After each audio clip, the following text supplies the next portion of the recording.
Fusione dei comuni. Giornata di audizioni in Consiglio regionale del Veneto, 7 i progetti presi in considerazione.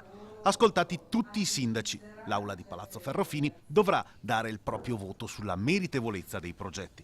Naturalmente poi saranno i cittadini a dare l'ultima parola su un passaggio che non dà la possibilità di fare marcia indietro. Nel Bassanese le fusioni riguardano 3 importanti aree: Lusiana Conco, Masone Molvena e il comune della Vallata del Brenta, con ben 5 realtà territoriali interessate, per il Trevigiano, Paderno e Crespano.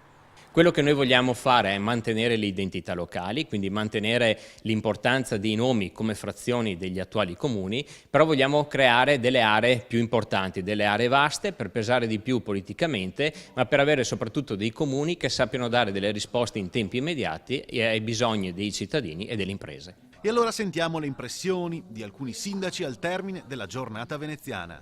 È evidente che con la fusione si creerebbe un comune più grande nel quale si potrebbero gestire con maggiore efficienza i servizi ai cittadini, ci sarebbe una razionalizzazione delle risorse. Considerate le situazioni demografiche ed economiche dei due comuni, abbiamo prospettato per il futuro una scelta innovativa per cercare di far sì che le persone rimangano a vivere nei nostri comuni, perché siano più coese, perché ci siano nuove energie.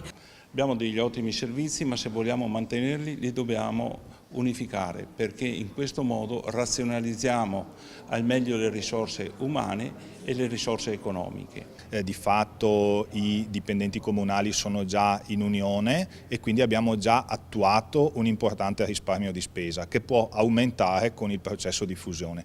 Ma chi pensasse di ottenere la fusione per avere solamente dei contributi o del risparmio di spesa non ha compreso il senso della nostra iniziativa. Qua si tratta di coprogettare insieme a un territorio, cercare di unire le risorse e unirci anche per dare delle risposte alle nostre debolezze.